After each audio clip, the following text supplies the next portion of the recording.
Good question. I trust I'll be able to answer this sensitively. But before that, let me make a general comment.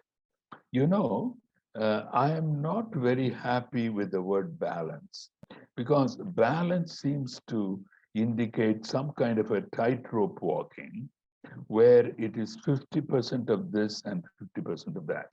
I want to quote Charles Simeon. You can Google his name. Charles Simeon lived at the end of the 18th century and beginning of the 19th in Cambridge. And he was famous for the statement, truth exists at both extremes. Truth exists at both extremes.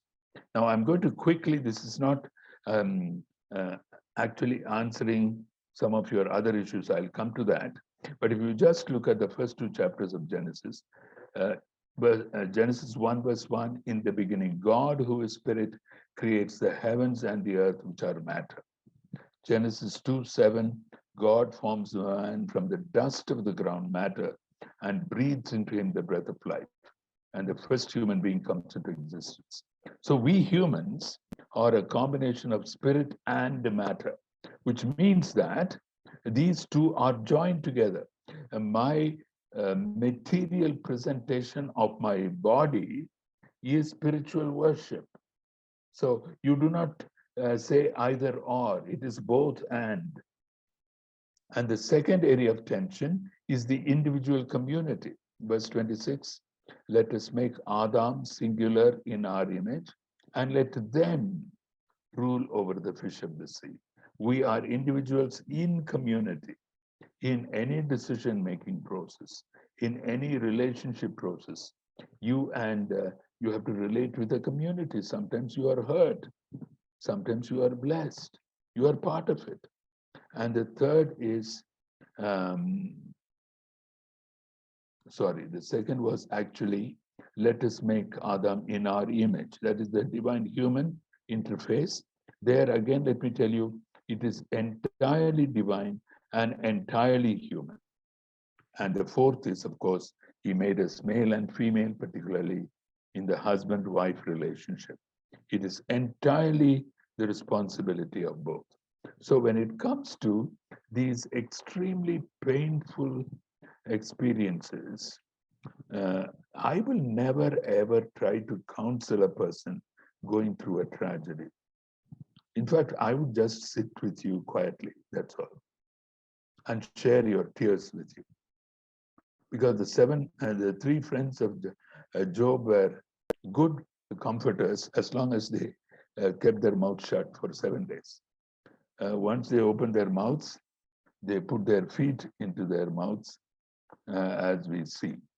So we can not fully explain the tragedies and the failures, the disappointments that we go through. But God graciously enlightens them. Maybe a few years down the line, you look back upon that experience and you begin to understand. So I would say that when you are going through a disappointment, a failure, a bereavement, it is better that you just leave it in the hands of God. And God wants to weep with you in the person of Jesus, like he wept at the grave of Lazarus. And so we understand that the God whom we worship is a God who identifies with us. And that itself is a great comfort. And then we have the people of God, the church with us, who identify with us as well. And so, and in those areas also, God is mysteriously at work. Let me give you an example, which is not a direct example, but I've come to call it the first act of God's grace. You know, in Genesis 3, Adam and Eve rebel against God by eating from the tree of the knowledge of good and evil. What does God do at the end of that chapter, Genesis 3? He decides to throw us out of the Garden of Eden. Because up to that point, we were free to eat from all the trees in the garden, including the tree of life. But once we ate from the tree of the knowledge of good and evil, God is preventing us from eating from the tree of life. Why? If we had eaten from the tree of life, we would have lived forever in rebellion against God. But that is not all. If we had eaten from the tree of life, human death would not have been possible. If human death was not possible, Jesus could not have died.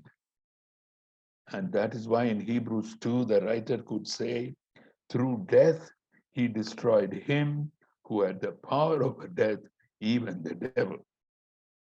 So if God could permit human death, which has brought so much pain on all of humanity, so that his purposes, not only for human redemption, but for the reconciliation of the whole of creation.